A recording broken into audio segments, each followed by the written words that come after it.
Hello ladies and gentlemen and welcome to the School of Science. My name is Luke and this is the post-match reaction for Everton versus Chelsea.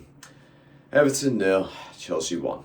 Now, there's a few things to talk about in this game today. I'm going to break it down into three sections, so player performance, opposition performance and miscellaneous.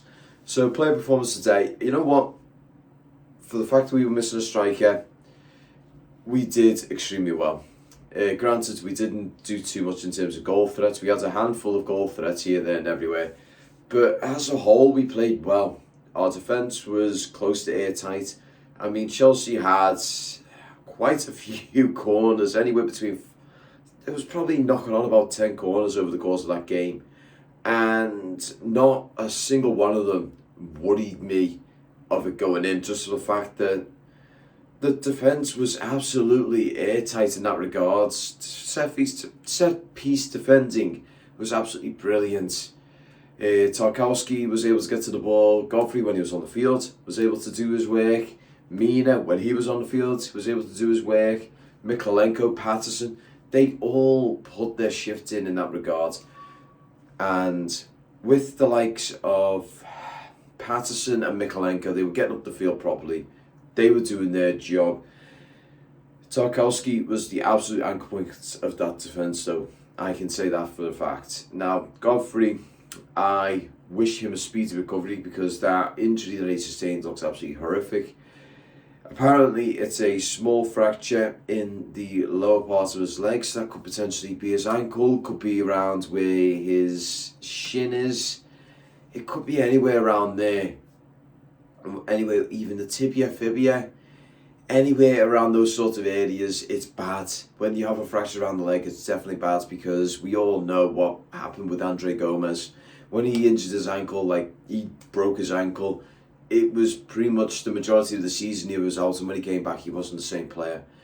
In regards to Ben Godfrey, I hope he gets better soon. Don't hope he gets better soon. I hope he gets better properly. If he's able to get himself well again, and get back into training, get himself back to the shape that he was in, I hope that to him. I hope he does well. In regards to Mina, as typical, in all fairness, with Yerry Mina, he is prone to injuries, and to be honest, he is a brilliant defender when he's on the pitch, but when he's off the pitch, he's useless to us. So in that situation, I do feel like Yerry Mina needs to start either looking into some way to try and alleviate these injuries, because I've got a feeling it's going to be the same sort of injury again. It's either going to be a calf, quadriceps, hamstring, or a strain in his ankle. It's going to be one of those four, because it's always one of those four, and it's always on his right leg. So I hope he's able to get that sorted out. He needs to seek a professional who's able to help him with that. Now, regarding, as I said, defence was pretty much as solid as can be. Going into the midfield, however, McNeil did well. Later on in the game, around the 60-70 minute mark, when he was subbed in that situation, he was actually sort of hobbling around in a little bit of a limp, so he might have actually strained something or pulled something. I don't think he's going to be out for the Aston Villa game. I do think he's probably going to be the featured role again. So, fingers crossed on that one. Anthony Gordon, I don't want to say this, but quite frankly, in this game he was a little bit aimless today when it came to his running around. Now I can understand the whole situation just because we were missing a striker. He was trying to do different roles and everything. He actually came in instead of being on the wing, and unfortunately he looked like a headless chicken today. I hate to say it, but he looked like a headless chicken. He was running around, that's great. He was being pacey. He was able to try and, intercept play and whatnot. But he wasn't able to make any critical passes. He wasn't able to make any critical crossing. And when he had the ball for a prolonged period, it was more than likely he was going to lose the ball. Now, regarding Iwobi, absolutely brilliant with him today. I was delighted seeing him play today. He has definitely started to reform himself and become a much more completed player again. Now, in his early career, when he was with Arsenal, he was a great midfielder. Only thing is, in the latter stages of his time with Arsenal, he started losing his way a little bit. They were putting him in positions he wasn't comfortable with. Now, under Frank Lampard, he is starting to become a much, much better player as a whole. He's able to make challenges. His intercepting play is great. His moving with the ball, his positioning, his passes, his crosses. He reads players well, and I could not fault him in this game. I mean, the fans on Twitter made him the man of the match, and I would highly agree with that one. It was either going to be him, McNeil, or Tarkowski, because the fact that all three of them played absolutely brilliant. Tarkowski was able to intercept play. He was able to make some great passes, long passes. His crossing was great. Everything around them sort of angles was great. Now, Demarai Gray, he was a bit, I'll be honest, I think I can see where things are starting to go amiss, where when he was at Leicester and when he was with Bayern Leverkusen, where they started to see the negative of him. In all honesty, his head has sort of lost it a bit. First part of the last season, he was absolutely brilliant. He was able to make his long shots. He was able to do a lot of good work. But unfortunately, he sort of lost his way nearing the end of that part of the season. Likewise, with this part of the season, his running and everything is great. He was able to outrun Thiago Silva, but granted, the dude's 37 years old, so outrunning him was that, well, it should have been expected in all fairness. However, as the game progressed, he wasn't able to make any good critical passes. He wasn't able to make any critical crosses. When it came to doing the corners, he made a couple of good hits in the corners, but other corners he was either hitting them too far long where there was no players. It was just going into basically no man's land, and either Chelsea were able to pick up on it, or to say the very least, it just didn't go anywhere with it. It was a shame, really, because I want Demarai Gray to do well, because I know there's a good player there, so I want him to do well and come into it. Now, when Dele Alli came on, there was a little breath of life, and he came on to replace Dwight McNeil. In all fairness, it should have been, in my personal opinion, if Dwight McNeil wasn't starting to hobble a little bit and look a bit uneasy on his feet, I think he would have either replaced Anthony Gordon or Demarai Gray. And I think if he would have done that, that would have been brilliant, because McNeil, Patterson and Dele Alli, those three are a brilliant combination. Then when you got Iwobi coming in and mixing in with those lot, those four as a midfield combination going through and going up is something to be terrified of, especially for opposition. In regards to Zakori, he had a bit of a quiet game. He had a few efforts and everything. He had a few shots, and he had a header at goal, and their keeper had to make a very important save on that one. He tipped it over the bar. Now, there is one thing I really need to talk about before I start finishing off this video. And this is something I don't like talking about, quite frankly. But that referee today was absolutely shocking. I'm going to say that right now. Likewise with the linesman, the two of them, well, all three of them across that entire pitch, the linesman and the two linesmen and the referee were absolutely spineless, slow, and quite frankly, they looked like they were watching a completely different game. There was a incident where, around the middle of the field, one of the Chelsea players had the ball, and Tarkowski was going in for the challenge. And you actually see in the video, Tarkowski's boot goes into the floor. Before he even comes anywhere near the Chelsea player, it hits the floor, as in like a stumble, as he was getting ready to slow down to get into the challenge. And the Chelsea player just flopped to the floor, complete and utter dive. I saw it from the Gladys Street, and it was on the bloody halfway line. The fact that I could see it from there and say, that's a bloody dive, is...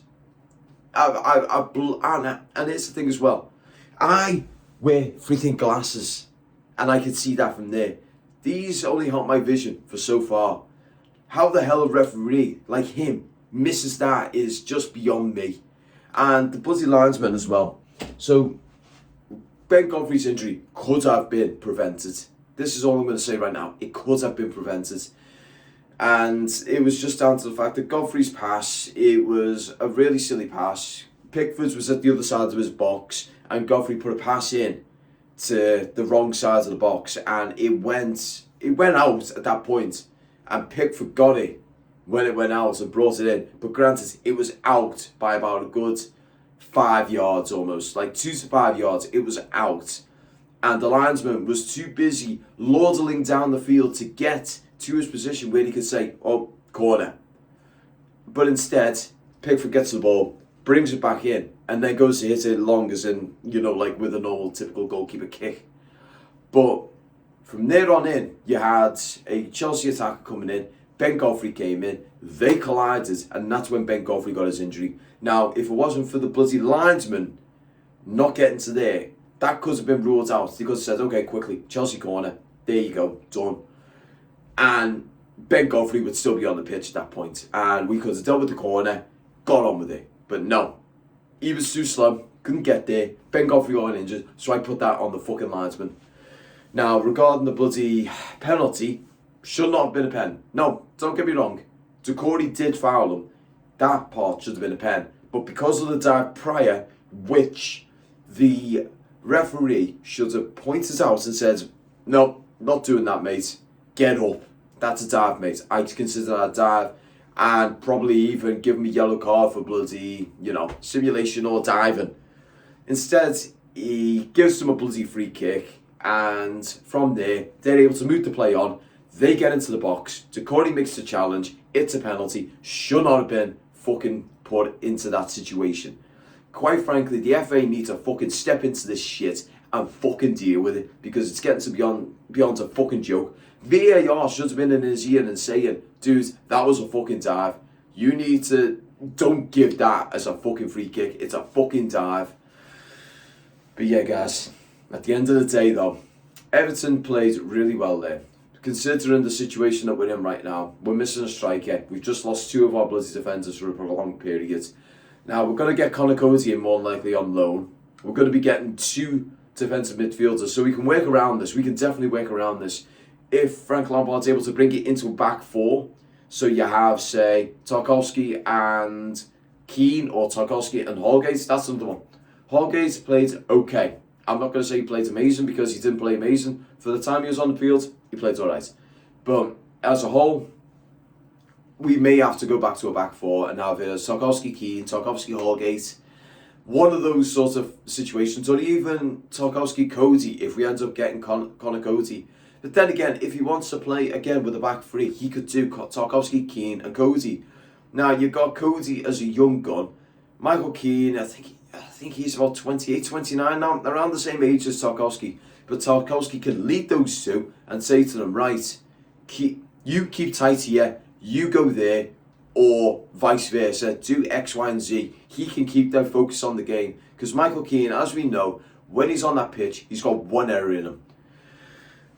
But yeah, guys, I have went on rambles enough. I have blown me gasket enough. But quite frankly, the FA do need to look into this game, because there were quite a few disgusting things that happened in this game. I mean, beyond the rampant time wasting of Chelsea and their players when they were substituting, instead of going off the nearest points, where you bloody standing.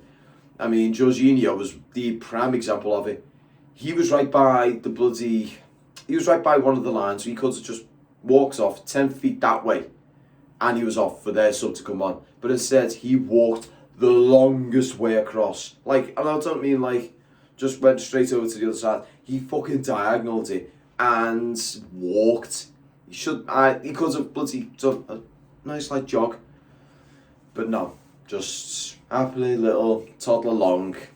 That's just an absolute complete nutter fucking piss take. And quite frankly, the referee should have blew him and then yellow cards him for it, because it's time wasting. It is absolutely time wasting.